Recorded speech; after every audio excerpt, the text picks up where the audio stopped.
Hey everyone, welcome back to MLworks. In this video, we'll learn how to serve ML models with FastAPI. As part of this task, we'll be training a machine learning model and saving it as a pickle file, and then we'll build a FastAPI app where we'll create an endpoint to serve the model. So with that, let's understand how to build a model first, or how to train a model. As a precondition or the prerequisite, you have to install all these different packages in your system, and then you can start with training a model. First, I'll be importing all the packages that are required for building a model. So from sklearn, import linear model, import logistic regression. From sklearn datasets, import, we'll be using iris dataset. So load iris, and then we'll also need to save it as a pickle file, so we'll import pickle as one of the module. So once this is done, let's take the dataset. So we load the dataset here and then capture our feature and target, which is iris.data, iris.target. Once data loading is done and we have a feature and target separated out, we can go ahead and initialize the model. So we'll have our model, which is initialized as logistic regression, which should run for max iteration of 200. And once that is done, we can go ahead and fit this model on the data set. And we can save the model now. We have trained the model, now you have to save the model. So with open will be iris_model.pickle file. It is in write mode, write bytes as file, and then we can just do pickle.dump, and then you can pass the file name, which is model and file. So by this you will be saving the file, and we'll just finally print a message. Model is saved as iris_model.pickle file. So once we execute this file, we'll have a model file here in our folder. So let me run this. Let me save this one first. I'll go to the terminal, clear this up, then python 3 model.py. So it has to train the model, so it may take a little bit of time. So no such file is found. So 1 second. It is not read mode, it is write mode. So I modified that. Now it should work. So model is saved as iris_model.pkl file, and it is present here. So we can close this down, clear this up, close this thing. Now we have our model. Now what we have to do is we have to go ahead and create our FastAPI app, and inside that we have to create an endpoint which will be accessible to the users in a local host 8000. So let us create an app, and for this first we have to import all the different packages that are required for creating the FastAPI app. So first I'll be importing pickle to load the model. Then I'll be importing context lib for managing the session for the particular app. Then what we'll do is we'll import the FastAPI. From FastAPI, import FastAPI. Then from Pydantic, we import base model. Base model is used for validating the dataset, validating the input that comes into as part of your request. So we need base model for that.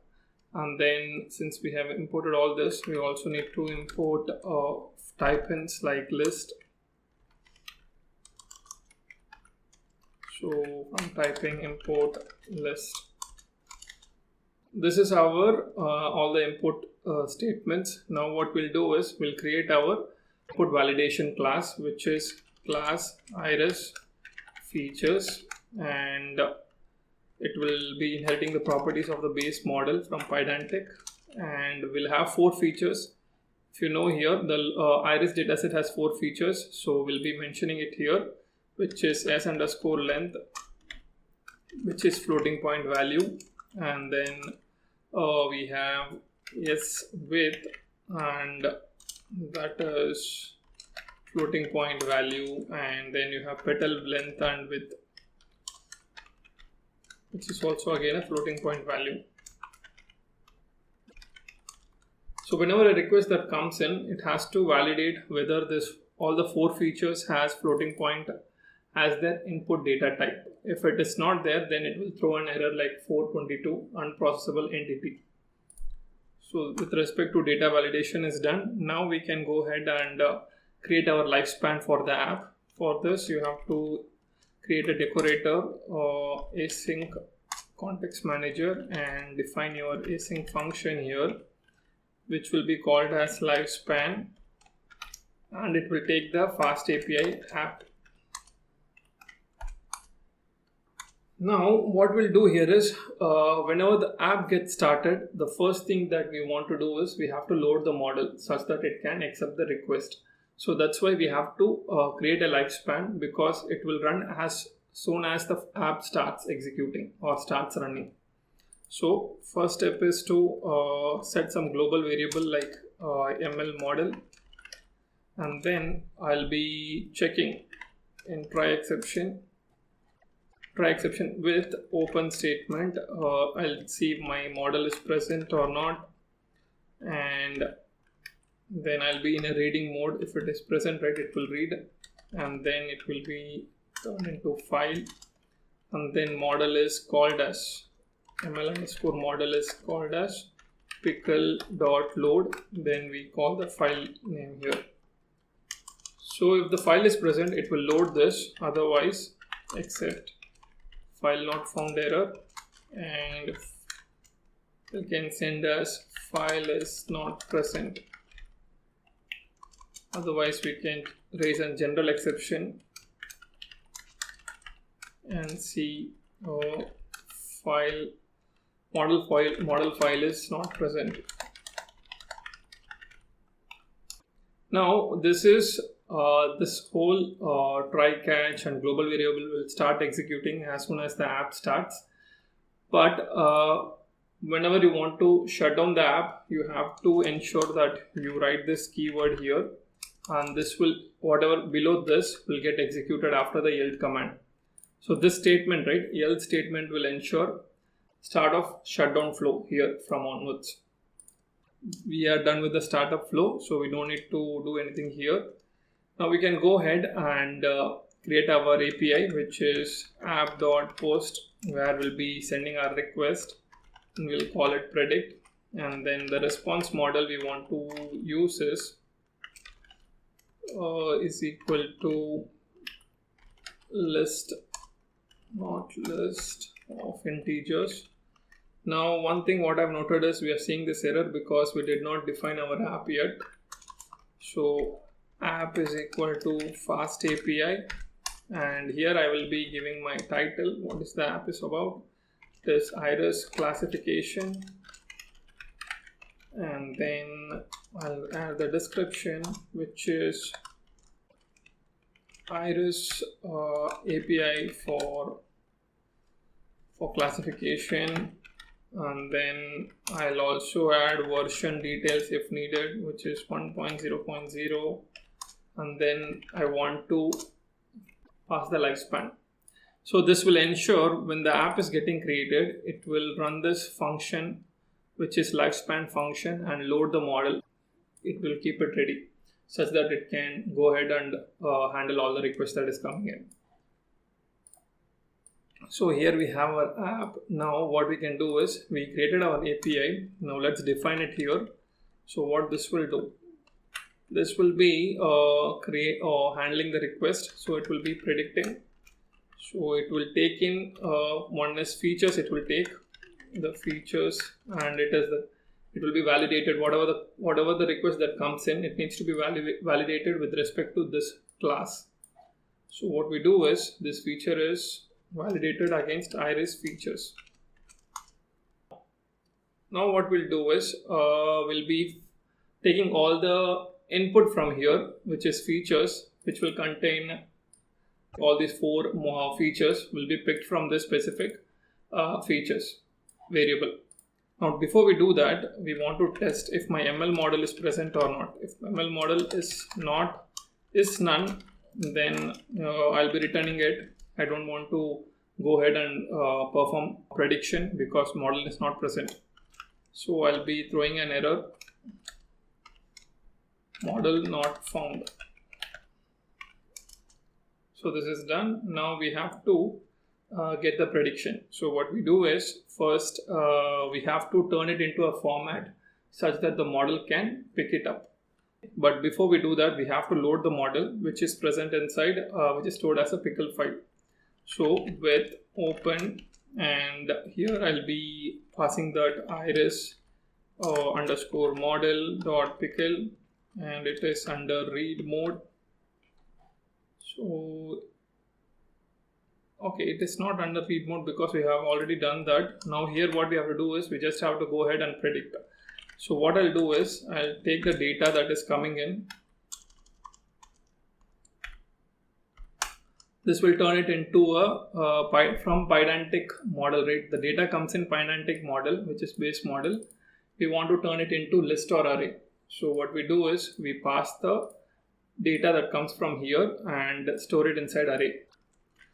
Features dot, it will be s underscore length, then features s underscore width, and then features p underscore length, and then features dot p underscore width. So we'll have our data here, and once we get the data in a specific format, we can go ahead and predict it.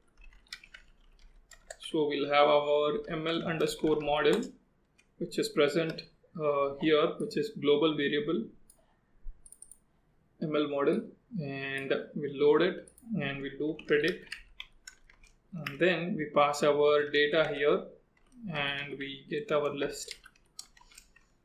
So this is how we want to return our final result. So here we are first testing out whether the model is present or not. If it is none, then we go ahead and throw an error. Otherwise, we take the data that is coming from predict or request as part of your request.